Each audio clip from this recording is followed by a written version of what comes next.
जय हिंद दोस्तों, वंदे मातरम। स्वागत है आपका अपने चैनल ज्ञान वर्षा में। इस वीडियो में हम वैदिक काल क्या है, उसे कितने भागों में बांटा गया है और उससे संबंधित 50 क्वेश्चन देखने वाले हैं। तो चलिए स्टार्ट करते हैं। तो पहले है वैदिक काल क्या है। ठीक है, तो वैदिक काल जो है भारतीय इतिहास का वह प्राचीन काल है जिसमें आर्यों ने वेदों की रचना की और वैदिक संस्कृति का विकास हुआ। इस काल की जानकारी मुख्यतः वेदों, ब्राह्मण ग्रंथों, आरण्यकों और उपनिषदों से मिलती है। इसे भारतीय सभ्यता की प्रारंभिक नींव माना जाता है। ठीक है, वैदिक काल नाम से ही स्पष्ट हो रहा है कि वेदों की इस काल में रचना हुई है, इसीलिए ही इसे वैदिक काल कहा जाता है। ठीक है जी।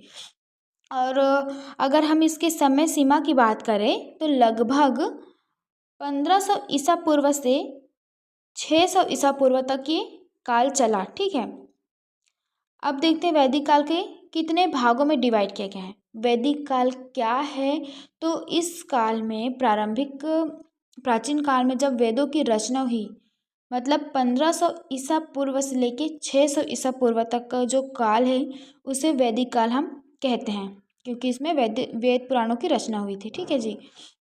अब देखते हैं वैदिक काल के भाग। तो इस काल को मुख्यतः 2 भागों में बांटा गया है। ठीक है, पहला ऋग वैदिक काल, जिसे प्रारंभिक वैदिक काल भी कहे जाते हैं, और दूसरा है उत्तर वैदिक काल, जिसे परवर्ती वैदिक काल कहते हैं। तो हम ऋग वैदिक काल के बारे में थोड़ा सा जानकारी देखते हैं। तो इसका समय 1500 ईसा पूर्व से लेकर 1000 ईसा पूर्व तक ये चला। ठीक है, लगभग 500 ईसा पूर्व तक ये चला। ठीक है जी। अब इसकी मुख्य विशेषता है, तो इसमें प्रमुख ग्रंथ देखें। ऋग वैदिक काल में या प्रारंभिक वैदिक काल या ऋग वैदिक काल की हम बात करें तो प्रमुख ग्रंथ में ऋग्वेद है। 4 वेदों में से पहला ग्रंथ का रचना ऋग्वैदिक काल में हुआ। नाम से भी स्पष्ट है, ऋग्वैदिक काल मतलब ऋग्वेद की रचना हुई है ना।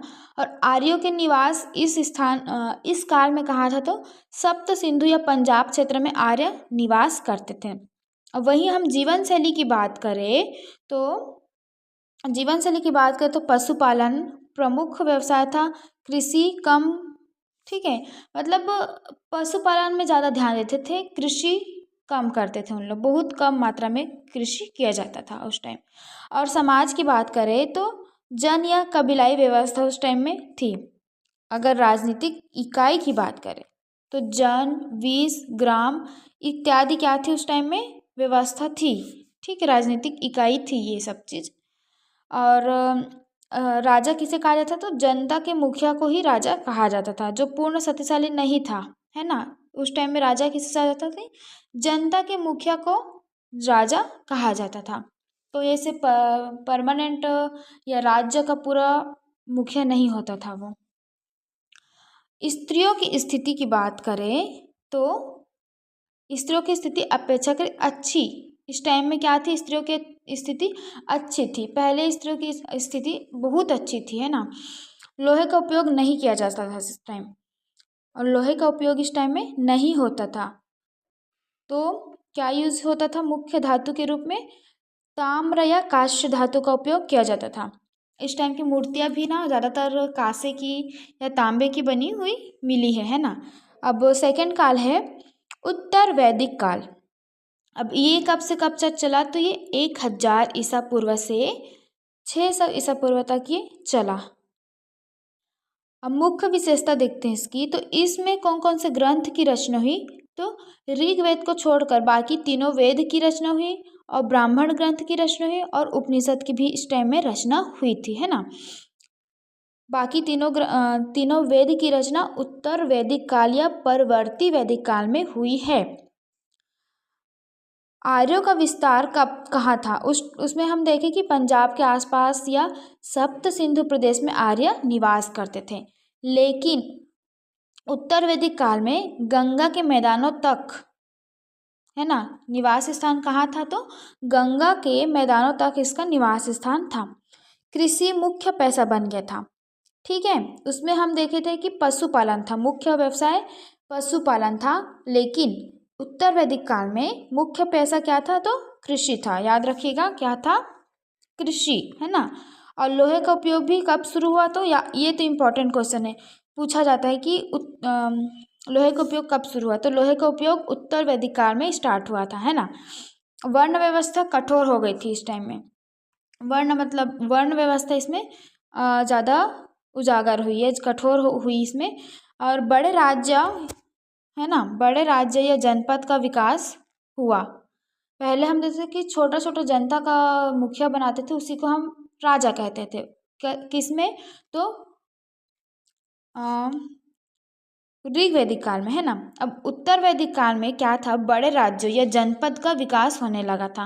राज सत्ता अधिक शक्तिशाली और यज्ञ कर्म कांड बढ़ गए थे, क्योंकि सभी वेदों की रचना हो चुकी थी।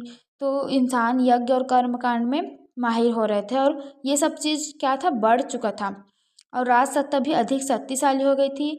जो जनता छोटे छोटे राजा को, छोटे से राज्य या जनता का समूह राज्य बनाते थे, वहीं अब जनपद का विकास होने लगा था, है ना।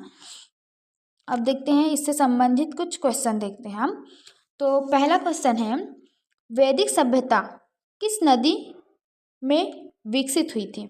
तो ये जो है वो सिंधु नदी किनारे विकसित हुई थी वैदिक सभ्यता। कहाँ? सिंधु नदी, है ना। अब नेक्स्ट देखते हैं, आर्यों का मूल निवास स्थान माना जाता है। तो आर्यों का मूल निवास स्थान की बात करें तो मध्य एशिया को माना जाता है। ठीक है, याद रखिएगा, मध्य एशिया। नेक्स्ट है, वैदिक काल का प्रमुख ग्रंथ कौन सा है? तो प्रमुख ग्रंथ की बात करें तो ऋग्वेद है ना। वैदिक काल की प्रमुख ग्रंथ ऋग्वेद है। नेक्स्ट है, ऋग्वेद में कुल कितने मंडल है? तो ऋग्वेद में कुल 10 मंडल है। मैंने डिटेल में नहीं बताया है, बस वैदिक काल क्या है, कितने भागों में बताया गया है, ये बताया है। और बाकी हमारा मुख्य उद्देश्य तो ये MCQ क्वेश्चंस देखना ही है। तो क्या है कि कितने मंडल है? तो 10 मंडल है ना। नेक्स्ट है, ऋग्वेद में किस देवता का सर्वाधिक वर्णन है? तो ऋग्वेद में सर्वाधिक वर्णन इंद्रदेव का है। कितनी बार है? कमेंट में बताइएगा कितनी बार वर्णन हुआ है, कितने बार उस शब्द का यूज हुआ है। अगला, ऋग्वैदिक काल में समाज की मूल इकाई क्या थी? तो ऋग्वैदिक काल में समाज की मूल इकाई जन थी। हम देखें ना, जन थी। जन के समूह में रहते थे उन लोग, और उसके जो हेड थे उसको राजा कहा जाता था। नेक्स्ट है, ऋग्वैदिक काल में सबसे महत्वपूर्ण संपत्ति क्या थी? तो सबसे महत्वपूर्ण संपत्ति क्या थी? क्या हो सकती है? भूमि, सोना, गाय या घोड़ा? तो ऋग्वैदिक काल में पशुपालन को सबसे अधिक महत्व दिया जाता है, तो पशु ही होगा। लेकिन गाय क्या है? गाय ही मतलब बहुत ज़्यादा सबसे प्रमुख संपत्ति थी। जिसके पास जितनी ज़्यादा गाय थी वो उतनी ज़्यादा अमीर मानी जाती थी उस टाइम पे। नेक्स्ट है, ऋग्वैदिक काल में राजा को क्या कहा जाता था? तो ऋग्वैदिक काल में राजा जन का प्रमुख होता था, है ना। हम देखे थे जन के प्रमुख को ही राजा कहा जाता था। नेक्स्ट है, सभा और समिति का क्या थी? सभा और समिति क्या थी? तो राजनीतिक संस्था थी। एक प्रकार से ये क्या थी? सभा समिति राजनीतिक संस्था थी। ऋग्वैदिक काल में मुख्य व्यवसाय क्या था? ऋग्वैदिक काल में मुख्य व्यवसाय पशुपालन था, है ना। पशुपालन मुख्य व्यवसाय था। नेक्स्ट है, गोत्र। गोत्र शब्द किससे संबंधित है? तो गोत्र शब्द किससे संबंधित है? पशु, परिवार, भूमि या नदी? तो एक हिसाब से ये क्या है? परिवार से संबंधित है। सेम गोत्र के हैं तो कहीं ना कहीं एक ही परिवार के हैं, और सेम गोत्र में शादी भी नहीं किया जाता, है ना। एक ही फैमिली के ही माने जाते हैं वो। नेक्स्ट है, उत्तर वैदिक काल में कौन सा धातु प्रचलित हुआ? तो सोना, तांबा, लोहा या चांदी? तो इसमें लोहा का प्रचलन स्टार्ट हुआ था। और ऋग्वैदिक काल में लोहे को यूज ही नहीं किया जाता था, जानते ही नहीं थे उसको, है ना। तो लोहा इसका राइट आंसर। नेक्स्ट है, वर्ण व्यवस्था का कठोर रूप किस काल में विकसित हुआ? तो वर्ण व्यवस्था का कठोर रूप जो है वो उत्तर वैदिक काल में विकसित हुआ। उससे पहले वर्ण व्यवस्था को उतना भी ज़्यादा महत्व नहीं दिया जाता था। नेक्स्ट है, 4 वर्णों का उल्लेख किस में मिलता है?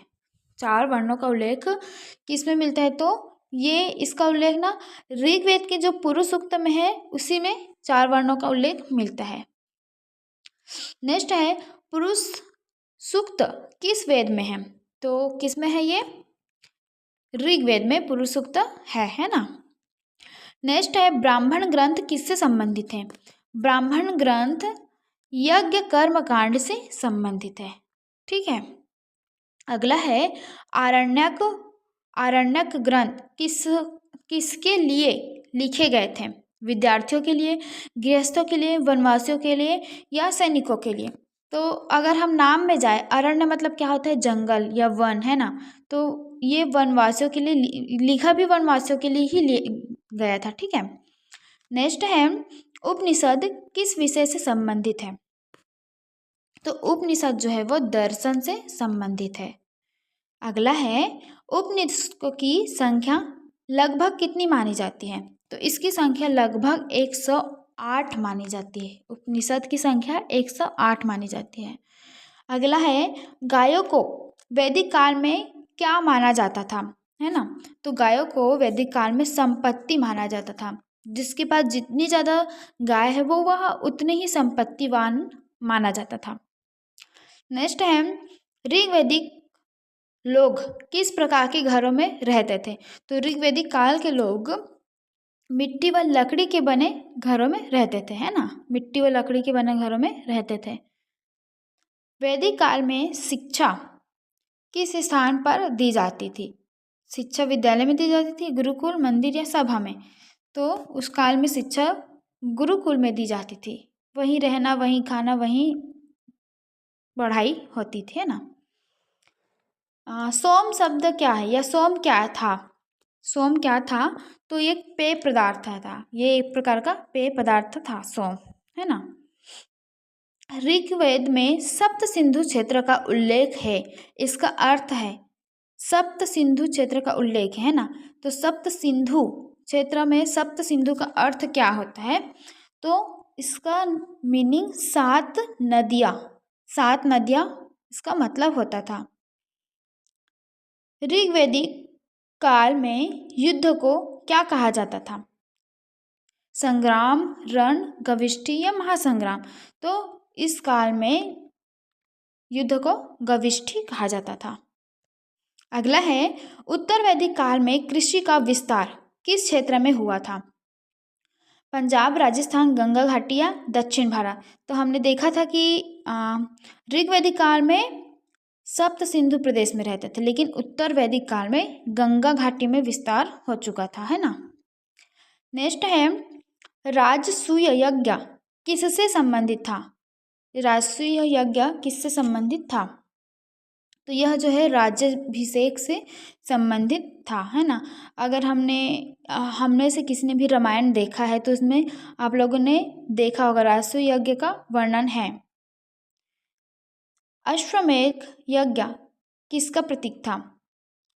धार्मिक अनुष्ठान, सम्राट की शक्ति, कृषि या वर्षा, है ना। तो सम्राट की शक्ति का प्रतीक है। अश्वमेध यज्ञ भी रामायण में वर्णित है ना। अश्वमेध यज्ञ से घोड़ा निकला था यज्ञ से और वो पूरा भ्रमण किया था और उस घोड़े को लव और कुश ने पकड़ लिया था। ये सब डिटेल में उसमें समझाया गया है अच्छे से। नेक्स्ट है ऋग्वेद की रचना किस भाषा में हुई है? तो ऋग्वेद की जो रचना है वो संस्कृत भाषा में हुई है ना। नेक्स्ट है ऋग्वेद में कुल कितने सूक्त है? कुल कितने सूक्त हैं? तो 1028 सूक्त या सूक्तियाँ है ना। दास शब्द का अर्थ था मित्र, शत्रु, व्यापारी या सैनिक? तो शत्रु था। ठीक है। दास का अर्थ क्या था वैदिक काल में? तो शत्रु था। और अभी दास मतलब नौकर माना जाता है। वैदिक काल में विवाह की आयु बहुत कम थी, परिपक्व आयु, वृद्धावस्था या निश्चित नहीं थी? तो इसका आएगा परिपक्व अवस्था थी। परिपक्व अवस्था की बात करें तो पहले वर्णित था कि 25 से पहले बालक 25 के बाद का जो है वो गृहस्थ जीवन में बांटा गया है। तो परिपक्व 25 साल तक हम हो जाते हैं। तो वैदिक काल में विवाह की आयु सही निर्धारित थी। बाल विवाह वगैरह या सती प्रथा वाला कुरीतियाँ पहले हमारे समाज में नहीं फैली हुई थी, ये बाद में आया है ना। परिपक्व अवस्था में ही विवाह होता था। अब देखते हैं ऋग्वैदिक काल में स्त्रियों की स्थिति बहुत खराब थी, अच्छी समान नहीं या दास समान थी।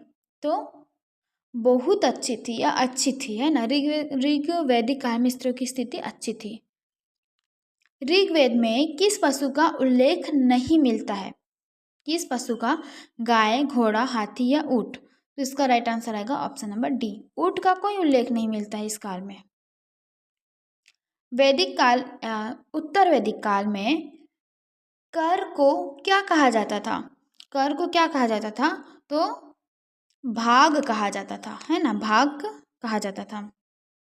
वैदिक काल में शिक्षा का उद्देश्य, तो इस काल में शिक्षा का उद्देश्य आध्यात्मिक ज्ञान था, क्योंकि वेदों पुराणों की रचना हुई थी। तो इस टाइम में अध्यात्म से ज़्यादा इंसान जुड़ रहे थे, यज्ञ कर्म कांड में विलीन कर रहे थे, है ना। तो आध्यात्मिक ज्ञान जिसके पास ज़्यादा है वो शिक्षा का उद्देश्य था, वही आध्यात्मिक ज्ञान प्राप्त करना। ऋग्वेद में विश्व शब्द का अर्थ, ऋग्वेद में विश्व शब्द का अर्थ क्या है? तो इस शब्द का अर्थ है कबीला, है ना। कबीला शब्द या विश्व का अर्थ क्या है? कबीला। नेक्स्ट है ग्रामणी कौन था? सैनिक प्रमुख, ग्राम का नेता, पुजारी या व्यापारी। तो ग्राम के जो नेता थे जिसे सरपंच कहा जाता है अभी की डेट में, वो पहले क्या कहलाता था वैदिक काल में? तो ग्रामणी कहलाता था। उत्तर वैदिक काल में बड़े राज्यों को क्या कहा गया, है ना। तो उत्तर वैदिक काल में जो बड़े बड़े राज्य थे उसको जनपद कहा जाता था, जनपद कहा जाता था। वैदिक काल में धर्म का स्वरूप मूर्ति पूजा, प्रकृति पूजा, बौद्ध धर्म या जैन धर्म। तो उस टाइम में प्रकृति को पूजा जाता था, प्रकृति पूजा का महत्व था। इंद्र किसके देवता थे? इंद्र किसके देवता थे या किसके देवता है? तो वर्षा और युद्ध के देवता माने जाते हैं इंद्र को, है ना। वरुण किससे संबंधित थे? तो आकाश, जल, अग्नि या वायु। तो वरुण जो है वो जल से संबंधित है, वरुण जो है वो किससे संबंधित है? जल से। अग्नि देवता किससे जुड़े हैं? किससे जुड़े हैं अग्नि देवता? तो यज्ञ से ये जुड़े हुए हैं। नेक्स्ट है सामवेद किससे संबंधित है? तो सामवेद जो ऋग्वेद, सामवेद, अथर्व, ये सब जो वेद पुराण है सभी में कुछ ना कुछ वर्णित किया गया है, इंपॉर्टेंट चीज़ है ना। तो सामवेद में संगीत, उसके स्वरों, ये सब चीज़ का डिटेल किस वेद में है? तो संगीत का जो भी है सामवेद में है ना। और वहीं यजुर्वेद किससे संबंधित है? तो यजुर्वेद में जो है मुख्यतः रूप से कर्म कांड का वर्णन किया गया है ना। अब देखते हैं अथर्ववेद, है ना। तो अथर्ववेद किससे संबंधित है? जादू टोना व चिकित्सा, युद्ध, व्यापार या कृषि। तो जितना भी जादू टोना ये सब चीज़, मंत्र का वर्णन किसमें है? तो अथर्ववेद में जादू टोना ये सब चीज़ सिखाया गया है। वैदिक काल में मुद्रा का प्रयोग था, नहीं था, केवल सोना चलता था या केवल चांदी का उपयोग होता था? तो इस काल में ना वैदिक काल में मुद्रा का प्रयोग नहीं होता था, मुद्रा नाम की कोई चीज़ ही नहीं होती थी उस टाइम में। नेक्स्ट है ऋग्वैदिक समाज कैसा था? शहरी था, ग्रामीण, औद्योगिक या आधुनिक? तो ग्रामीण समाज था उस टाइम में, है ना। और ग्राम के मुद्दे को क्या कहा जाता था? कमेंट कीजिए, क्या कहा जाता था? वैदिक काल में मुख्य परिवहन, वैदिक काल में मुख्य परिवहन क्या था, है ना? रेलगाड़ी था ना कि बैलगाड़ी था, मोटर या जहाज? तो ऑप्शन बी सही, बैलगाड़ी उस टाइम में मुख्य परिवहन का साधन था। आज का लास्ट क्वेश्चन है वैदिक काल के अंत में कौन सा धर्म उभरा? वैदिक काल जब अंत हुआ तो कौन सा धर्म मुख्य रूप से उभरा? तो बौद्ध व जैन धर्म और बौद्ध धर्म उभरे उस टाइम में, ठीक है। और वीडियो अच्छे लगे तो please please please like and subscribe my channel. Thanks for watching friends.